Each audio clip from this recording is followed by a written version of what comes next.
Fala comigo, Colossais! Aquele grande abraço para você que está sintonizado aqui na plataforma YouTube e ligadinho no nosso canal Geração Colossal. Um bom dia, uma boa tarde ou uma boa noite, dependendo do momento que você esteja assistindo este vídeo. Que Deus continue abençoando a sua vida poderosamente. Você está preparado? Então senta no sofá, pega a pipoca, porque está no ar mais um giro de notícias do Colossal.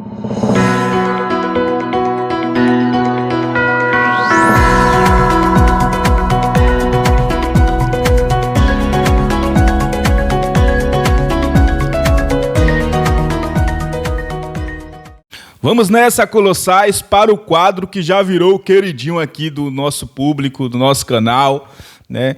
O Giro de Notícias tem como intuito atualizar você, torcedor do Sport Clube Vitória, sobre todas as informações que envolvem o nosso time do coração, beleza? Mas antes de eu te mostrar todas as notícias, eu só vou te pedir uma moral. Por favor, deixa o like para fortalecer este vídeo, faça parte da nossa família se inscrevendo no canal se você não for inscrito e ative o sininho de notificações para você não perder nenhum conteúdo como esse. Para você que não me conhece, eu sou o Lúcio. Sejam muito bem-vindos ao nosso canal Geração Colossal, o canal de todo torcedor do Sport Clube Vitória. E ditas todas essas coisas importantes, sem mais delongas, depois da vinheta, simbora pro vídeo.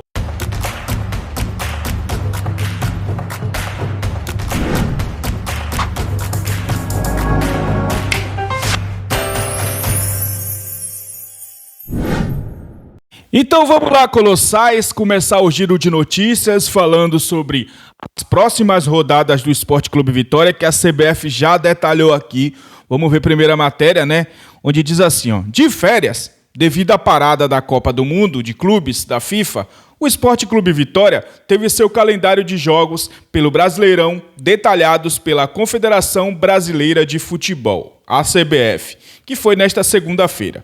Ao todo, a entidade divulgou detalhes das rodadas 13 a 18, onde a equipe comandada pelo técnico Thiago Carpini fará 3 jogos em casa e 3 como visitante. O próximo jogo do Vitória pela competição será diante do Internacional, no Beira-Rio, no sábado, no dia 12/7, às 16h30. E é um horário até bom no sábado, né? Contra um adversário que está tão desesperado quanto o Vitória. Vamos lá, ó. Internacional e Vitória, no dia 12, como foi dito aqui, no sábado, às 16h30, terá transmissão da Globo e da Premier, né? Lembrando que o jogo é fora, então vai ter a transmissão aí da Globo e da Premier. Ou do Premier. O próximo jogo do Vitória, depois do Internacional, é Botafogo e Vitória, também fora de casa. Aí 3 dias depois, no dia 15, numa terça-feira, às 21h30. Com transmissão do Sport TV e Premier. O jogo será fora. Aí logo em seguida, o Vitória vai enfrentar o Bragantino em casa. Jogo complicado também, viu? No dia 19, também no sábado, às 18h30, Premier transmitirá esse jogo. Logo em seguida, o Vitória vai enfrentar o Lanterninha Esporte, também no Barradão, no dia 23, numa quarta-feira, às 21h30. Lembrando que terá transmissão da Globo e da Premier esse jogo entre Vitória e Sport. Logo em seguida, o Vitória vai lá para o interior de São Paulo enfrentar o Mirassol, que será no dia 26, também no sábado, às 18h30, fora de casa, né? A Vitória está jogando bastante jogos no dia de sábado, né? Logo depois, o Vitória vai enfrentar o Palmeiras em casa e aí sim, enfim, num domingo às 20h30. Misericórdia. Como é que põe o jogo num domingo às 20h30, velho? Aí é loucura, velho. Aí é loucura. Vai ser no Barradão. Antes dos compromissos pelo Brasileiro, o Vitória encara a equipe do Confiança no próximo dia 8/7, às 21h30, no Barradão, pela fase eliminatória da Copa do Nordeste. Tá aí as informações dos próximos jogos do Vitória. Vamos agora para a próxima notícia. Vamos falar agora de money, dinheiro, verdinha. Quem gosta de grana aí? Acho que todo mundo, né? Vamos ver quanto o Vitória faturou? Põe na tela aí, ó. Tá escrito assim no título: Vitória já faturou 50,2 milhões em janela de transferências. Olha só. É hora de investir. O Leão da Barra encheu os cofres com as transferências de 4 jogadores, apenas em 2025. Após a última negociação finalizada com o atacante Janderson e o clube da Turquia, Göztepe, o Vitória chegou aos robustos 50,2 milhões ganhos, com a venda de atletas para outros clubes. A maior delas sendo a do zagueiro Wagner Leonardo, que gerou 4,5 milhões, ou seja, aproximadamente 26 milhões aos cofres do rubro-negro. Aqui é 4,5 milhões de dólares, viu, gente? Em seguida, vem Janderson com a venda em aproximadamente 9,5 milhões de reais, seguido pela negociação do jovem da base, Alisson Santos, com o jogador se destacando no futebol português. O atacante foi negociado ao Sporting pelos mesmos 1,5 milhão de euros, cerca de 9 milhões na cotação da época. Por último, o Vitória ainda recebeu o valor da multa rescisória de Lucas Esteves, que foi paga no valor de 5,7 milhões de reais. Na negociação de Lucas Esteves e Janderson, o clube não recebeu a totalidade da negociação. Como tinha apenas 60% dos direitos econômicos do atacante, arrecadou 6,05 milhões de reais e na venda de Esteves foram embolsados 2,85 milhões de reais, já que o Leão só tinha 50% dos direitos econômicos do lateral. Tá aí, ó.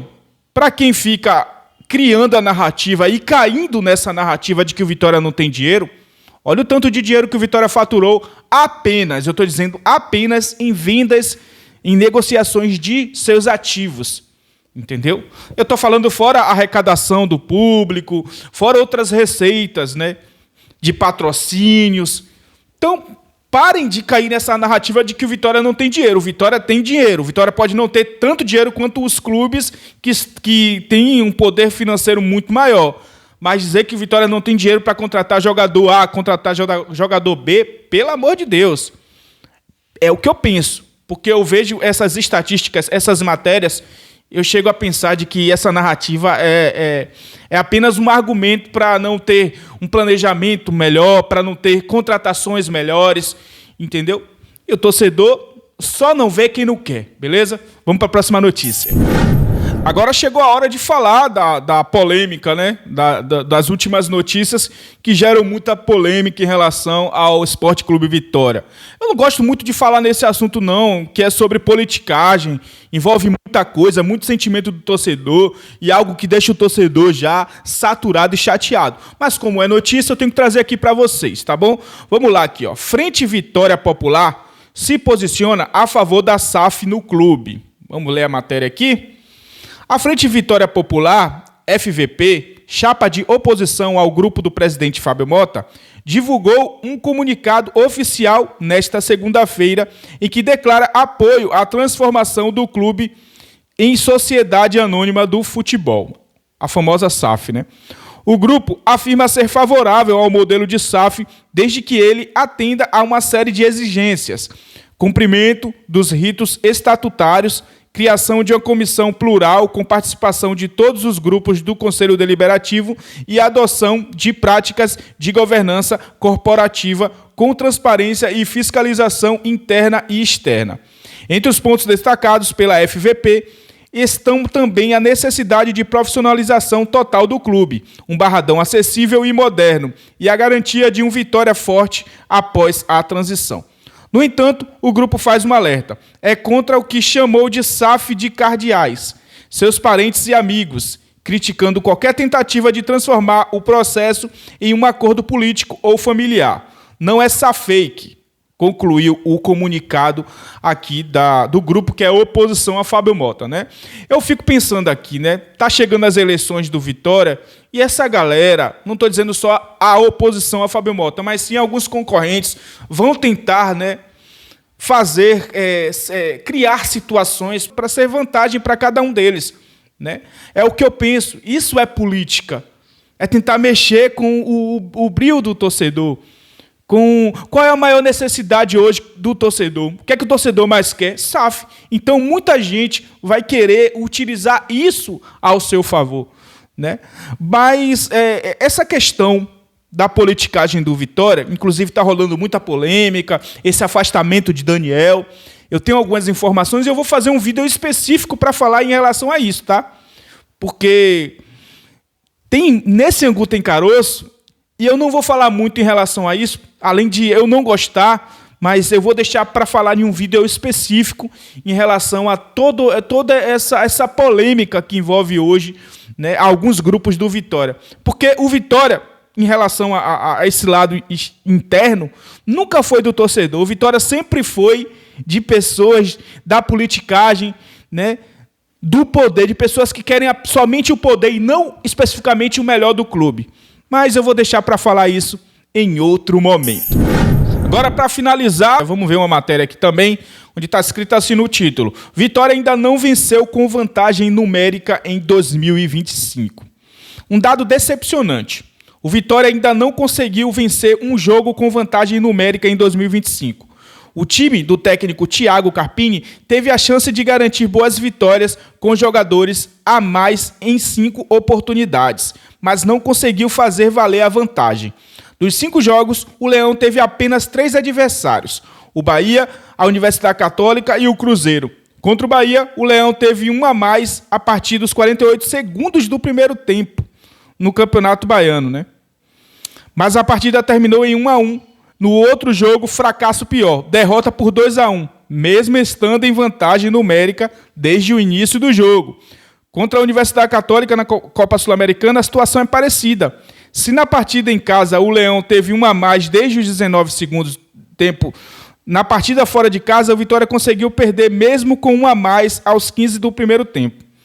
Já do jogo, o Vitória e Cruzeiro se enfrentaram no Barradão e após a entrada que gerou grave contusão no lateral Jamerson, o meia Eduardo foi expulso de campo e ainda no final do primeiro tempo, mesmo assim, nada de vitória em 0-0 amargo no placar. Sinais de um Vitória ofensivo incapaz de criar chances e alternativas para garantir as vitórias em campo, né? Pois é, o Vitória, essa questão da vantagem numérica é questão de vantagem numérica de jogadores, né? E isso diz muito sobre o sistema ofensivo do clube, porque a gente sabe que o sistema defensivo do Vitória é fragilizado. Então, para mim, mostra mais do que o Vitória do que seus próprios adversários, porque a gente está falando de 3 adversários totalmente diferentes. A gente está falando do Bahia, a gente está falando do Cruzeiro e do Universidade Católica. Entendeu? São 3 equipes que jogam completamente diferentes em relação à tática, em relação à formação, em relação a tudo. E mesmo assim, o Vitória com vantagem não conseguiu. Parece mais que o jogo nivelou quando o Vitória ficou com um a mais do que o Vitória teve superioridade. Porque não adianta você ter jogador a mais se você não tem um time organizado dentro de campo. Então, acho que Carpini precisa rever seus conceitos em relação a tudo. Ao seu trabalho, à sua formação, à sua escalação, à sua metodologia de jogo e até nos seus treinamentos. É nítido que precisa melhorar em todos esses aspectos. Se o Vitória querer fazer um Campeonato Brasileiro digno e querer ser campeão da Copa do Nordeste, como diz o nosso presidente Fábio Mota, precisa melhorar e muito. Mas é claro que essa é apenas a minha opinião em relação a tudo isso que eu falei. Eu quero saber a sua opinião, porque a sua opinião aqui é que vale. O que você acha a respeito de todos esses assuntos que foram abordados neste vídeo? Esse é o seu momento de expressar seu sentimento aqui embaixo, porque este vídeo está acabando em imagens, mas vai continuar o debate sadio aqui no seu espaço, nos comentários. O nome da palavra é gratidão. Eu fui, mas eu volto logo. Não fica com saudade, não. Tamo junto, família. Forte abraço. Fiquem todos com Deus. Eu fui e até a próxima. Valeu, Colossais.